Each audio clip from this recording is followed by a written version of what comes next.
Adiós DF, hola CDMX. Tras la promulgación de la reforma política de la capital del país, el Distrito Federal deja de existir para convertirse en la Ciudad de México. Conoce este proceso de transformación.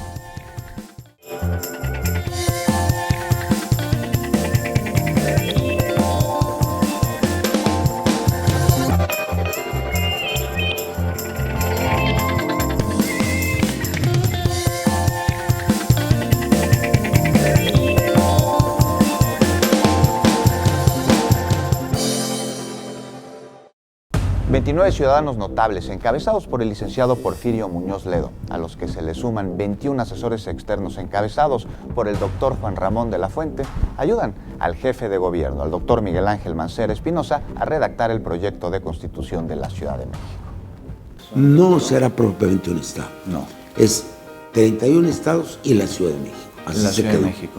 Seguimos siendo la capital. Seguimos siendo la capital de la República. Aquí estarán las representaciones diplomáticas de los países. Y va a haber un acuerdo para ello con el gobierno federal, que ya se acordó y ya está en la Constitución Nacional. Y es que, bueno, yo lo suelo decir una frase un poco brusca, dejamos de ser los súbditos de estos altos poderes para ser sus anfitriones. Andamos todavía con ciudadanía de segunda en la Ciudad de México, aunque todos piensan que somos privilegiados, pero no tenemos derechos plenos. Hay algunos detractores que dicen que no va a cambiar absolutamente nada. Y me parece que esto es una falsedad. Es como si dijéramos que nuestra Constitución de 1917 no cambió nada porque pues era simplemente retomar la Constitución del 57.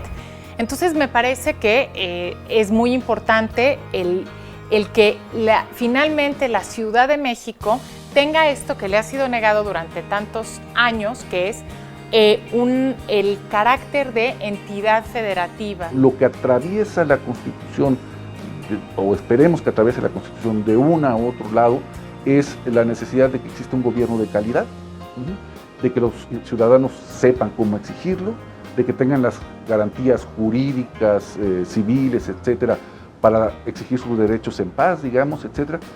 Y eso va a repercutir en prácticamente todas las actividades de educación, salud, esparcimiento, que es muy importante en los habitantes de la Ciudad de México.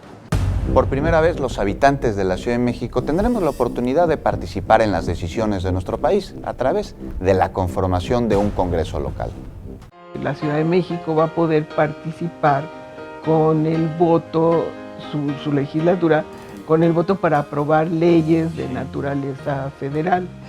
Hasta ahora éramos los únicos, los 9 millones de habitantes de la Ciudad de México, que no teníamos opinión, excepto a partir de nuestros representantes en el Congreso Federal, sobre si se aprobaban o no cambios a la Constitución. Los ciudadanos, si se organizan, si sistematizan su información, si clarifican sus deseos, pueden presentar o obligar a ciertas autoridades a presentar iniciativas de ley. Eso también lo va a contemplar la Constitución en algo que podría llamarse la iniciativa popular, etc.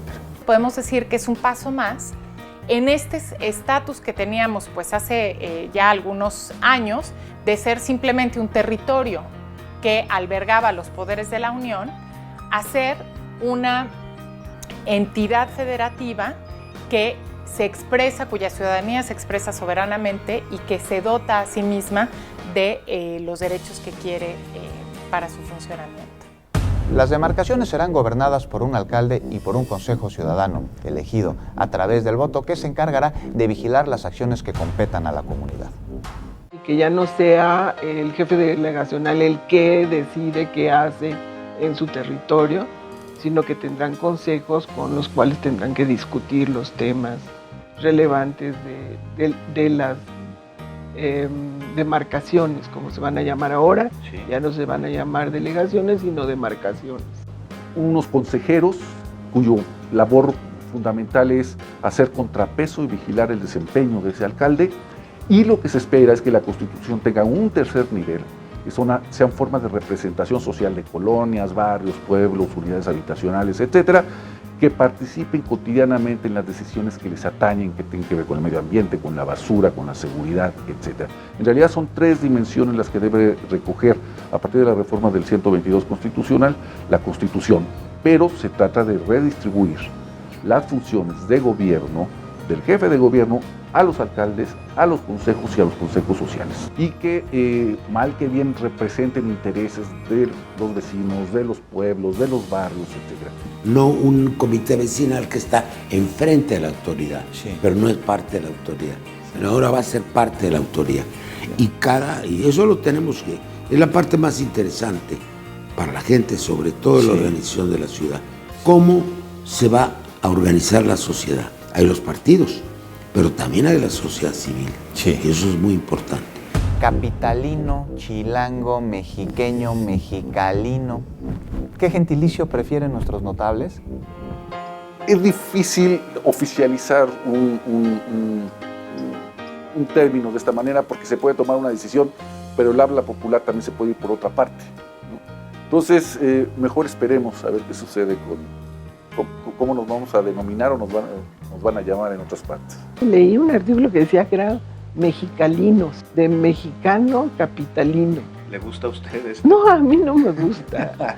Y lo de capitalino me parece que, bueno, somos en este momento la capital del país, pero tampoco hay certeza de que lo sigamos siendo siempre, ¿no? Yo creo que va a ser capitalinos, pero me puedo equivocar. Nosotros somos capitalinos del país, pero pues también hay capitales de los estados de la República y ellos también son capitalinos. Entonces me parece que ahí tendremos que hacer uso de una gran creatividad para generar propuestas nuevas que no necesariamente sean, pues refieran a aquellos que ya están utilizados, sino pues que sea alguna cuestión novedosa, y creo que los jóvenes tendrán toda la creatividad del mundo y en este sentido también podrían tener propuestas interesantes. La Ciudad de México no solo se vive, también se escribe. Hagamos historia, eres parte del proceso. ¿Cuál es tu propuesta?